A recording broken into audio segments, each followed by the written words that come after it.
On this week's edition of Oh Crap, This Is Not Supposed to Be This Way, we have the other garage door. The one that doesn't work. This is the one on the opposite end of the garage. We have the one over there with the 1265 LM. And then we have this one over there with the GISA 1000 screw drive. And I mainly swapped the operators when that one started when this one had issues when it got cold outside. I might get another chain drive over here in the future, or maybe another screw drive. I'm not really sure yet. This machine right here, besides when it gets cold outside, these are very reliable machines. And another reason why I put this particular machine on this door is because the spring on this door was busted, and these things have a lot of torque. So this opener does do a very good job of running this door up without springs. Now, I'm going to get a lot of backlash from the garage door community saying you're not supposed to run a door without springs. And I'm aware, as of right now, I can't afford springs. My father also cannot afford to get springs put on this door. I might just do it myself, but I don't want to get hurt in the process, which I know I probably will. But as of right now, I really don't know what's going on here. But yeah, now the Genie Tombstone, it somewhat works. I had an issue today where the top panel caved in. This whole support here fell out of the door. All the little sections on these Sears doors, they're actually done with rivets. Actually, I'll close this one a bit so you can actually see what it's like. Stop it. But here we have these pieces here, which will focus. We have these metal pieces here, and then the metal support pieces, and then the hinge. Between these, there's these two rivets there that hold everything back together. Close that, I guess, but that's kind of how everything works. You can see up here where it gave way, and it's been repaired with a bolt. This door here has a proper strut. This door does not. If I can get some struts, I want to put a strut across the top panel, a strut here, and then maybe another strut there. Yeah, I know I'm going to put a lot of struts on this door, but I really want to make sure these top panels don't fall in. It probably makes more sense to buy a new garage door instead of keeping this one. But as of right now, that's all I really have. So, yeah. And the makeshift strut, which I believe is made out of aluminum, you can see is starting to bow right there on the center. So we will run this door down. We'll stand back a good bit so you can actually see and hear this garage door opener in labor.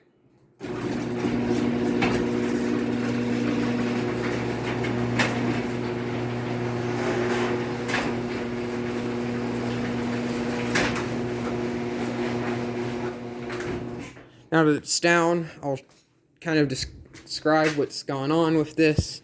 So the two rivets broke out here and here. So thankfully the panels, from constant use, they kind of bent in on each other as well as a spring.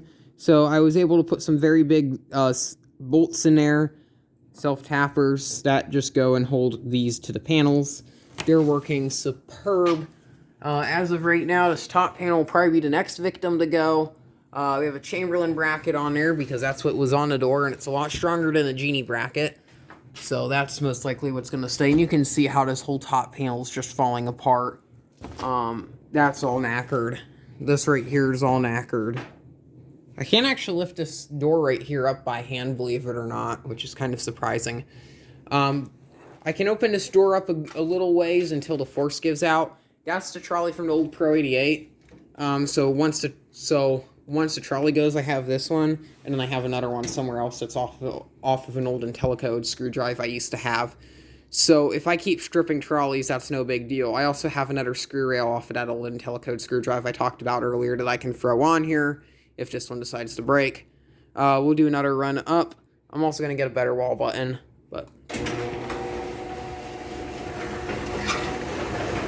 it only goes up to about here until the force trips it out. After that, I have to get underneath the door and help push it up, which is kind of a good thing, probably. You can see the whole rail bends. I really didn't see that all. There's...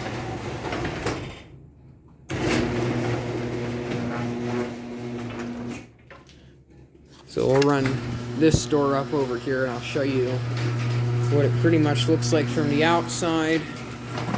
Ow.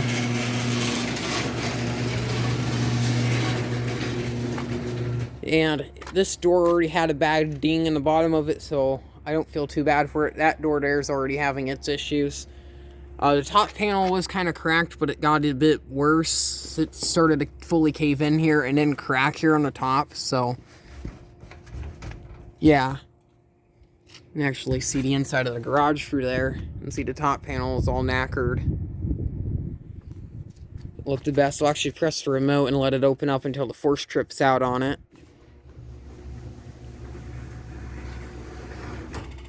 And it looks okay, I guess. And when I had that one bracket break, this whole panel here bowed inward as well as this one. So, since I got that fixed, it's actually working a lot better right now. At some point in time, I might make another video of running the springless door. You can also run it to the top and unrelease it and drop it on things for destruction videos, which I might be doing one of that Aerospeed box fan soon, and another one of a Polonus fan, which I'll be up on my other YouTube channel called Public Signog. Yeah, so that's all I really got to show you, at least pretty much considering to this. I'm also might be getting a multifunction genie panel off of a friend's garage door opener. So, this is the old panel from Repair 88. I put this up because at the time I lost my basic doorbell button. Wherever I put that at, it's right there. Actually, no, that won't work. Ugh. I'm just wondering, just to throw this off of it, I wonder if this TV still turns on. Oh, look. That TV still turns on. I stole the VCR from it because I needed to use it in another room. I need to make another garage update video. Ugh. Thank you very much for watching, and keep the breeze.